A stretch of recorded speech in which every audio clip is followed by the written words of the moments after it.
Good afternoon, everyone. This is Brian Lenz, Director of Sales here at Epic Retirement Plan Services, and I'll be your host for today's call. Last month, my colleagues Joe Corona and Matt Pine hosted a refresher course on when and why you should bring a cash balance plan to the table for the right prospects. And this month, we'll focus on how to invest those cash balance assets.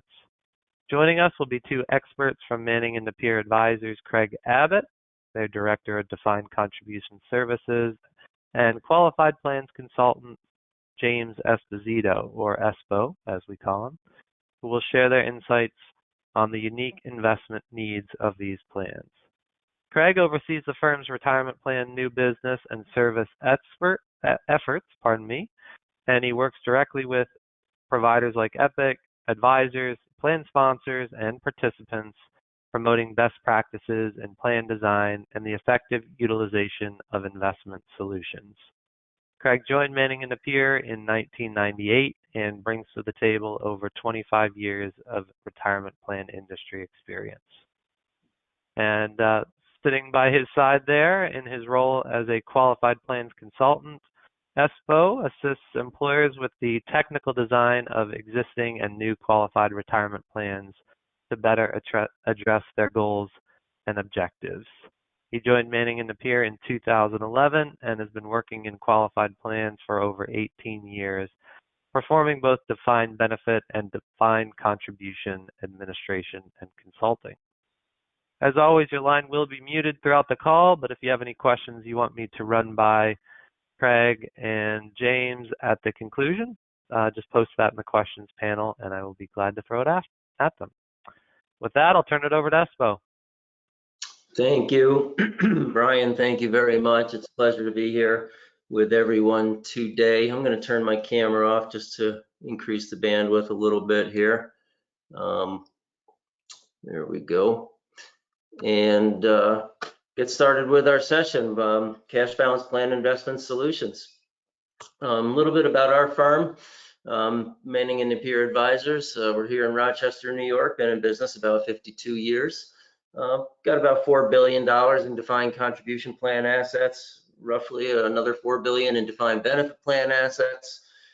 Craig and I, actually it's a little more than 18 for me, I'm sad to admit, but together the two of us are well over 40 years experience in most things qualified plans.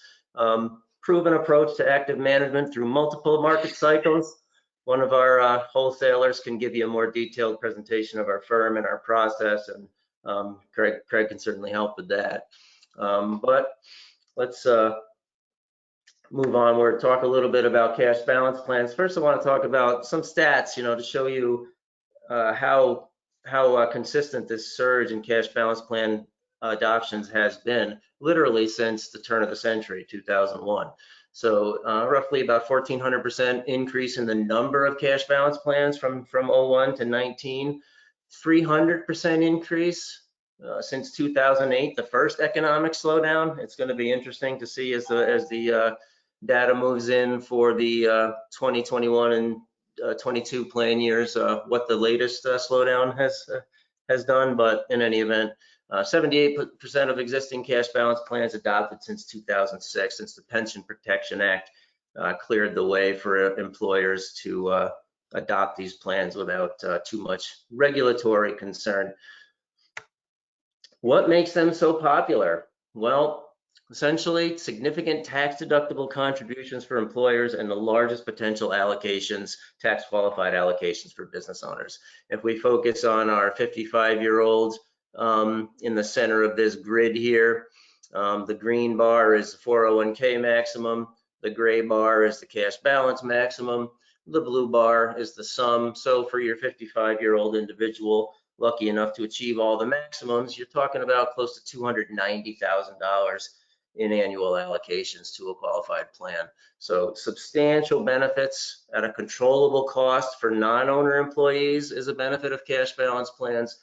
Another benefit is the ability to control contribution volatility and predict liabilities, frankly, perfectly if you have a flat interest rate and you know your salary scale. And another great advantage to any qualified plan is that they're not subject to the claims of the employer's creditors. You know, that's an added benefit to cash balance plans. What exactly is a cash balance plan? Probably a little review for you from your last session, but in order to understand cash balance plans, you have to understand the notion of a hypothetical account. And if you remember the old passbook savings accounts, you know what a hypothetical account is, okay? That's exactly what it is. It's a ledger, all right? The actuary creates a hypothetical account for each participant.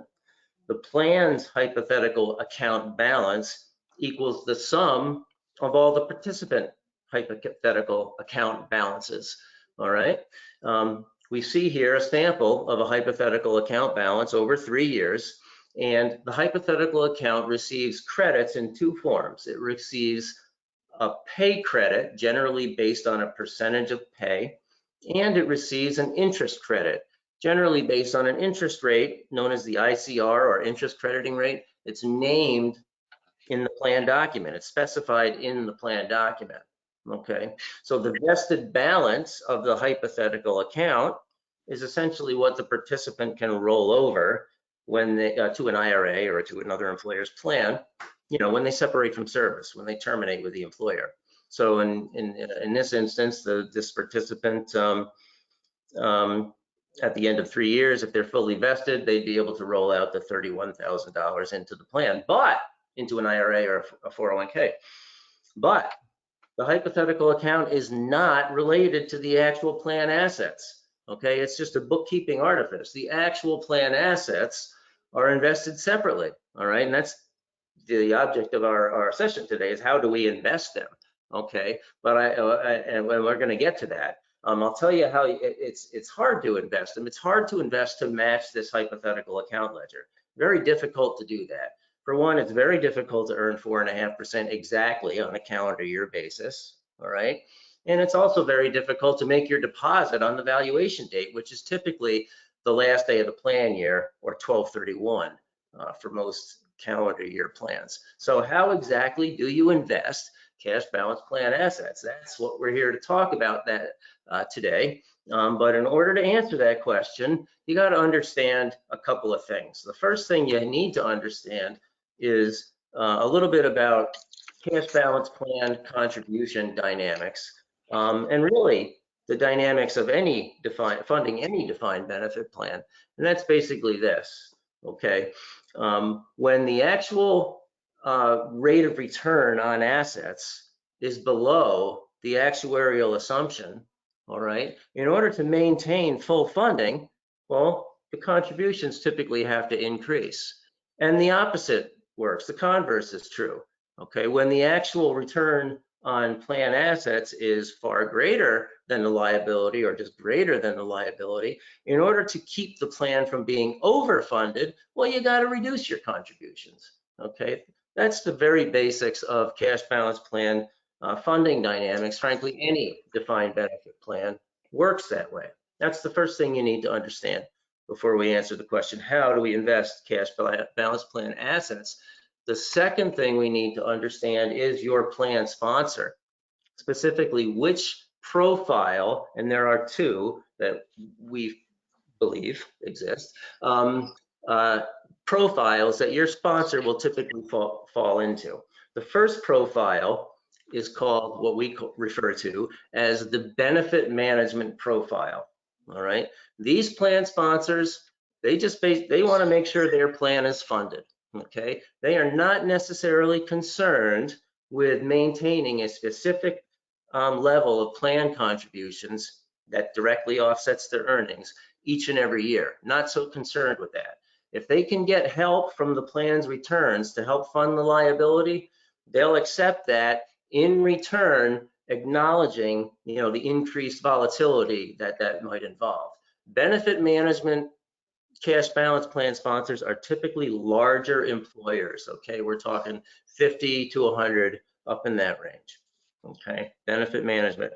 We're not talking primarily about benefit management employers, because most of cash balance plans are surging in a different segment of the marketplace.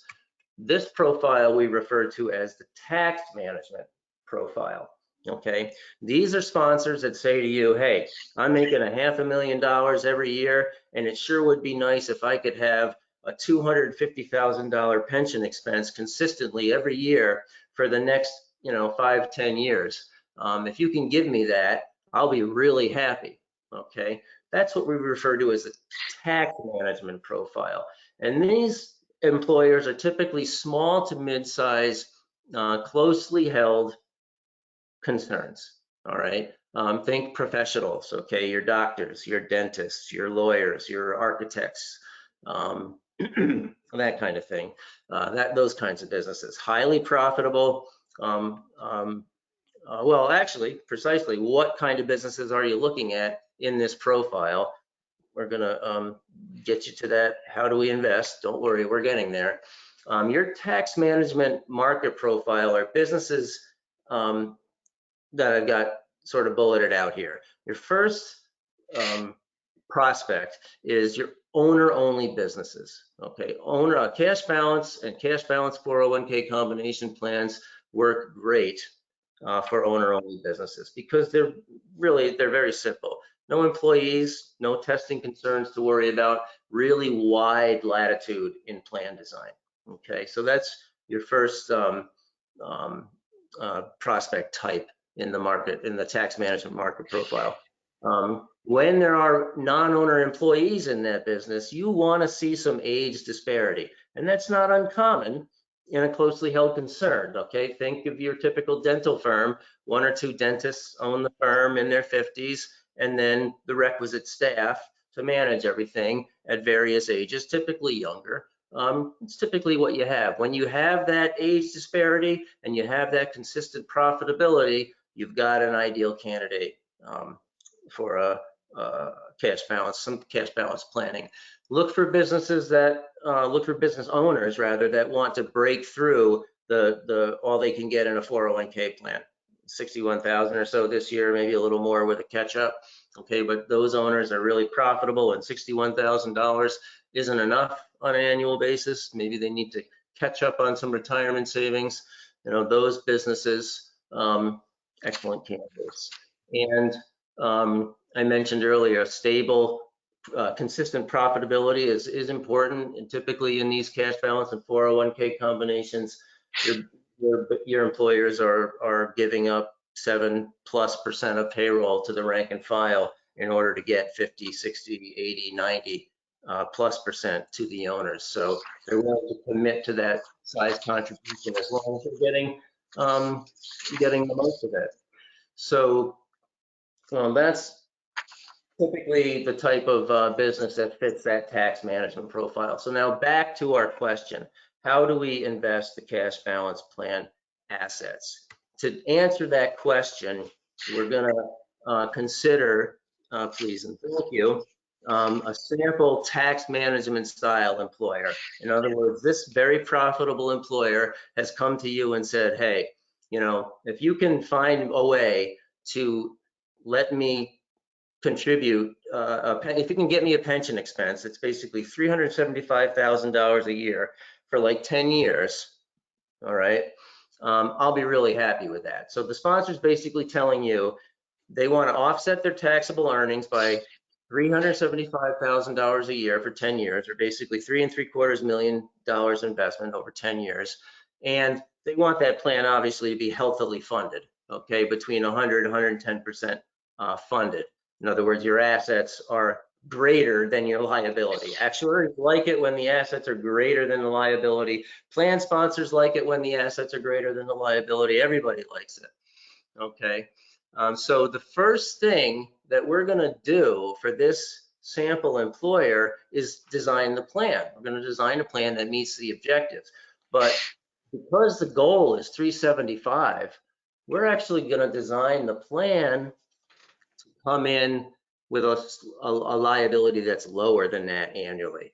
In other words, for example, $350,000. All right, so based on the hypothetical account mechanics that we very quickly went over earlier, if you take the liability of $350,000 and you accrue it out over 10 years, you're basically looking at a $4.3 million liability at the end of 10 years, okay? That's the design. Remember, the goal, the funding goal was 375. The plan liability is designed to be less than that, around 350. So using this approach, okay, when that first $375,000 deposit is made, the plan is already slightly overfunded. Okay, the chart shows the accumulation of the 350 over 10 years, and that gets us to 4.3 million. We can compare this to the sponsor's funding plan of 375 a year, 375,000 a year for 10 years across a couple of different market cycles. Okay, and Craig is set to do exactly that for you. I'm going to hold on to the screen and advance the slides, but I'm going to turn the mic over to Craig and finally get that question answered for you. Yeah, excellent. Thank you, Espo. So as Espo was saying, you've got a hypothetical account balance that you want to try to meet. It'd be great if you could meet it exactly every year with the contribution and the investment return matching up ideally, but that's just not the case. So you're going to have a portfolio that you've got to invest to try to meet those needs, try to keep the plan funded to between 100 to 110% of that hypothetical account balance. And then for this particular profile, we want to maintain that tax deferred contribution amount so that it can be as consistent as possible, but it's not going to be perfect. So how do we do that? One way might be to just use fixed income, just to use bonds. Something like a laddered bond portfolio could be one way to do it, but as we know, interest rates have changed quite a bit this year. Looking back, interest rates were quite low, so getting that coupon to meet even something close to the interest crediting rate would be a challenge. And obviously, if rates rise, value of fixed income, if you have to market, which you do in this case, if you used even a laddered bond portfolio, would show those losses and put pressure on that funded status. Same thing would hold true for if you're using just a bond portfolio fund or an ETF. Same thing happens as we've seen this year. Interest rates go up, value of that holding goes down, and that's going to put some pressure on your potential funding objective. So a bit of a challenge if we thought just about trying to meet those liabilities using some sort of a fixed laddered type solution. So what we've done is using this type of profile that Espo just went through is we took them and we said, look, let's just go through and invest the portfolio through a couple different time periods, and let's look at it through both fixed income and equity lenses. And fortunately, we've got a couple very good test cases if we look back over the past couple of decades. And what we've got shown here are just the last 2 decades. So we're looking at 2000 to 2009, which is commonly kind of referred to as the lost decade for equities. The S&P return for the decade was negative, followed by a very extended bull market in equities, which we see on the right from 2010 through 2019, which was a very, very strong equity market.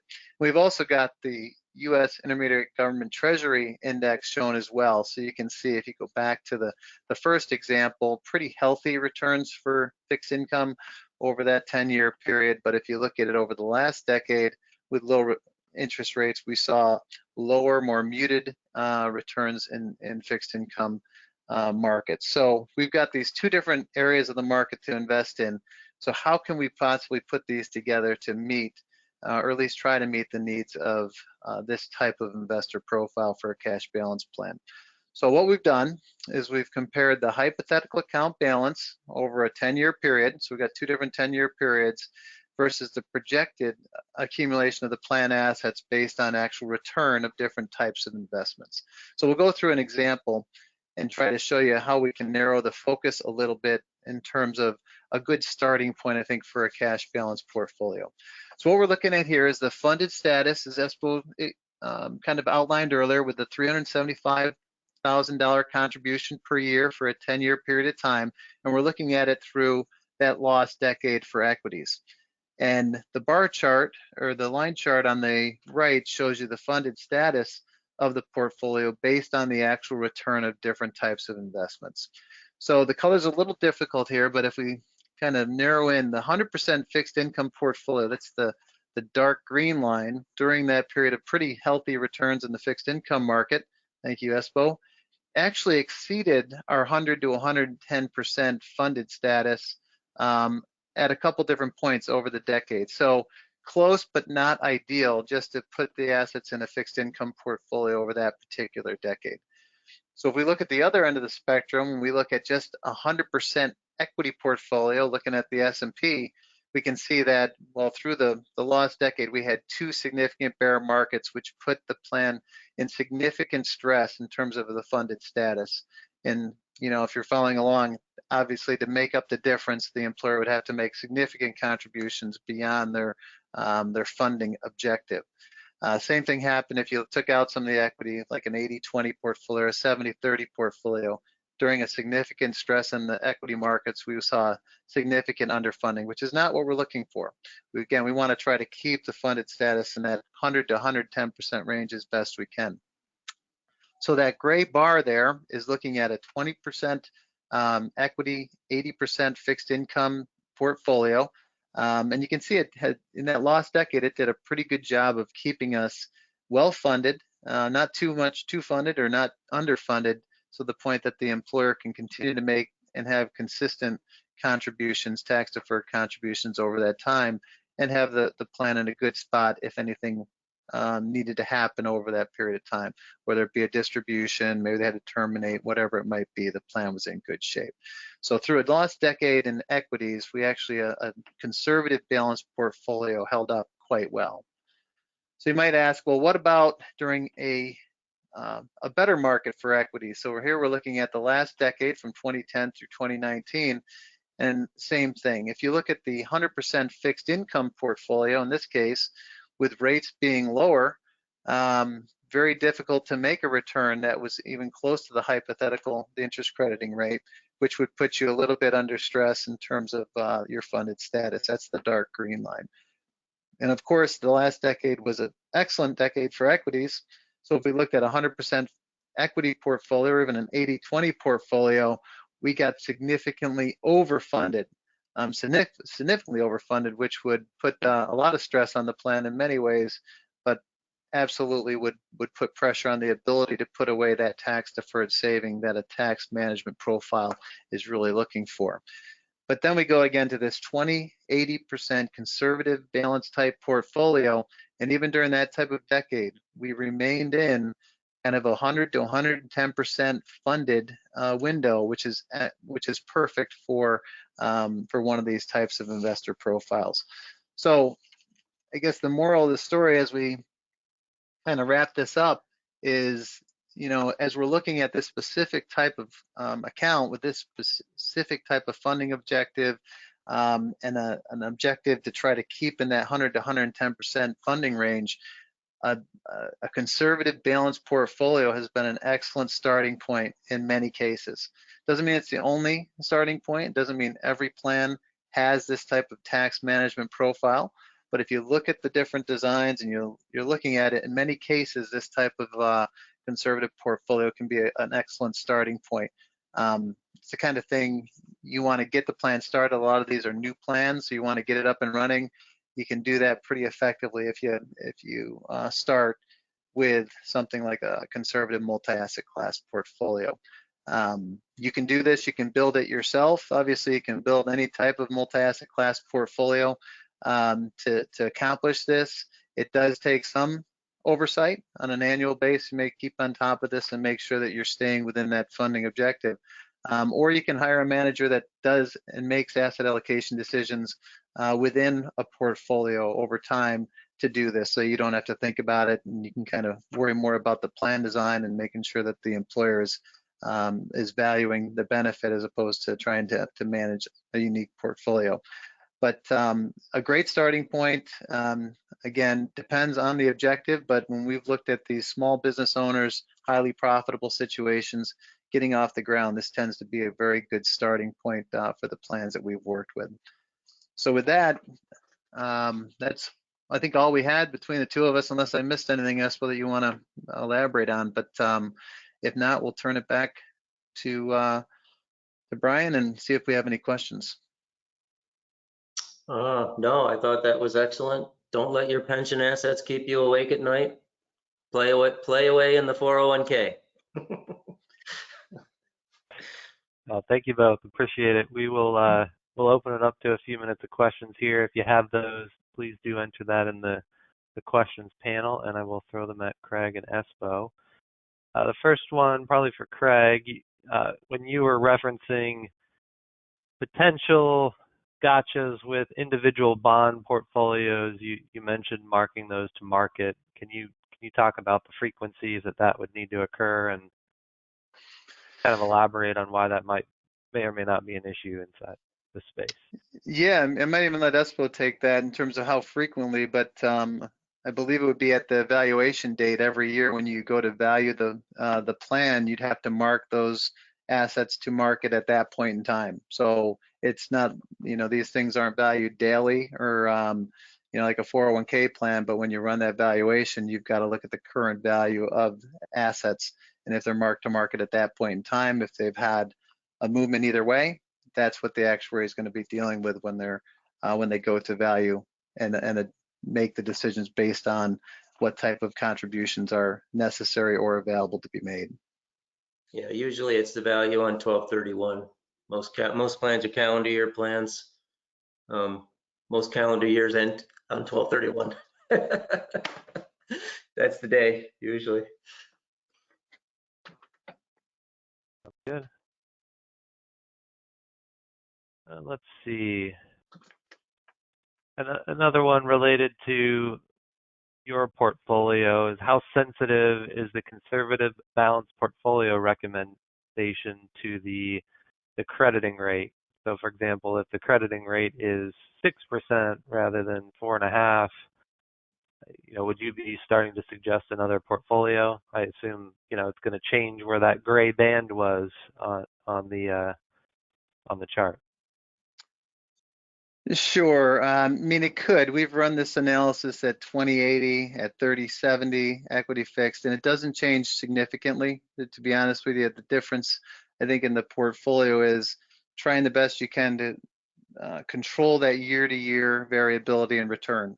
And if your long-term, intermediate to long-term return of the portfolio is within that range, 4 to 5, 6%, you typically have enough room within the contributions and the actual funded status to keep yourself in pretty good spot in terms of the funded status of the plan. So if you wanted to get more return potential, obviously you'd have to deal with more year-to-year variability that could put some pressure on the amount of money that would have to be funded along the way. So at some point you can get away from this tax management primary objective where you're trying to make sure that you're continuing to keep that primary goal of making that tax deductible contribution and get more help from the benefit side. But in the modeling we've done, anywhere between a 20 and 30% equity portfolio has met this tax management objective. Again, during the sampling period, every year is going to be different. So it does take some monitoring to keep on top of the specific plan. Every plan is going to start at a different point and progress differently. But for the most part, I think to get to that anywhere between 4.5%, 5.5%, the conservative balanced portfolio has been and proven to be a good fit, at least historically.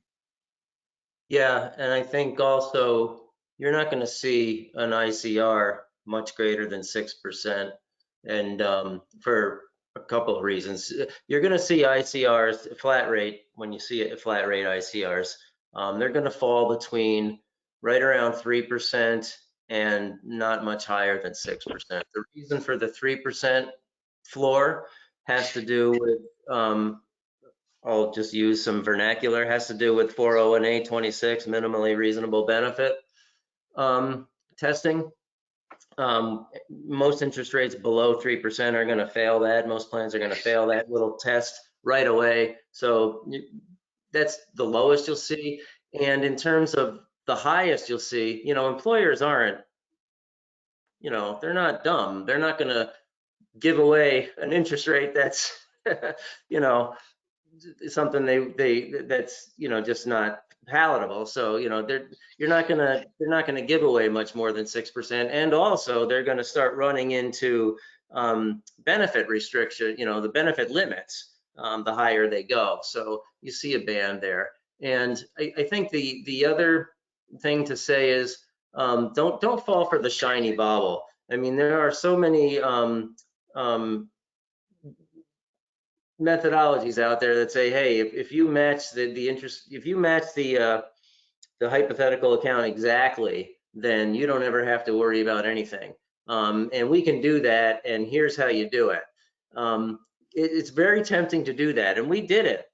We actually tried it with a product like that, and we found that most of our clients were, just investing like any other pension, because really that's what it is. It's a pension, and any other pension since the dawn of recorded history has pretty much done, a conservative balanced portfolio. Because that's basically what you do, and you design to your liability. That's the key to the whole presentation here, is design to the liability. Don't shoot for the moon, invest conservatively. Don't let your pension assets keep you up at night. Slow and steady wins the race. Be the tortoise is what we say. Yeah, that makes sense. And I guess last, on a similar vein, you touched on it tangentially there, but can you talk a little bit about other crediting rate concepts? I know we can offer market rate as an option. We don't, in practice, it doesn't usually shake out as a good option for most of the cash balance plans we see, but it's out there. And can you kind of talk about the pros and cons of an approach like that? Yeah, market rates, typically you work in the benefit management profile. I think you'll see it a lot more, and typically they're done with floors and caps, precisely because of those two barometers I mentioned on the interest crediting rate, the high and low limiters. So you can use a market rate. You can actually use the rate of a fund that's like published in the paper and like reference it. You don't even have to reference the investments that your own particular cash balance plan is invested in. But in any event, when you see that, you typically see caps and floors, because if the interest rate falls too low, the actuary's got to use the effective rate of return, in his calculations that year. So if the interest rate falls below what is necessary to pass the 401(a)(26) hurdle, you got a problem. So that's typically where you see the floors come in. If the interest rate is too high and you blow through all your 415 maximum benefit calculations, well, that's a problem too. So that's where you see the caps. So typically with market rates of return and return definitions that reference a specific investment, you typically see floors and caps along with that. In the tax management, which is in the tax management profile, which is where these plans are serving, flat rate is your huckleberry. Just use flat rate. Use 4.5%. Use 5%. Really, 4.5% is the ticket. It's all you got to worry about. 4.5%. Just do it. Espo said. That lines up with what our actuarial team is doing and seeing as well. Yeah, and then there's before the flat rate, there was the Treasury securities rate, and that was a 24 months kind of segment-y kind of thing. And there were look back months, so you could choose December, November, October, September, or August. I can't believe I got all those months in sequence backwards, but you could choose that, and you'd wind up with a portfolio that was nowhere close to the bogey that you were attempting to mark. So tax management profile, small to mid-sized, closely held professional marketplace, 4.5% interest crediting rate. I suppose said so. Makes sense. And of course the softball for you guys. What do you charge for your conservative balanced portfolio, and to whom should someone be speaking if they're interested in taking you up on that offer? I mean, he's Sure. above. I don't know where I'm, but more than happy to reach out to me. Got our contact information. I can direct you in the right spot based on your territory. Um, Manning & Napier has managed multi-asset class portfolios since we opened the doors back in the 1970s. So it's something that we've done through a wide range of market environments and different ways we can put a portfolio together. So the pricing will depend on kind of how you put it together and how you get at it. But we offer both 40 Act mutual funds in addition to separate accounts, and also have a trust company where we sponsor our own collective investment trusts that can only be used for qualified retirement plans, including obviously a cash balance plan. And that's going to be our most cost-effective solution that's under 50 basis points for a fully managed multi-asset class portfolio. So absolutely something that we'd be happy to talk to you about if you've got questions. And I think at the end of the day, every plan's unique, every plan's different. So there's not a one size fit all answer to this, but in many cases, I think this is if you're looking at the portfolio in addition to the plan design and trying to make sure you're aligning the two, you can pretty easily get to a starting point and then kind of go from there and keep an eye on it. But as Espo said, it shouldn't keep you up at night. And the plan design done right is the real power here. Good stuff. I appreciate it. So thanks again to Espo, Craig, and Manning & Napier. And of course, thank you all for joining us for this Epic Insight webinar. As a reminder, we will send out slides as well as a recording to those who want to visit it on their own time. And happy holidays to everyone. Hope you can enjoy some time with friends and family. Thank you all. Happy holidays.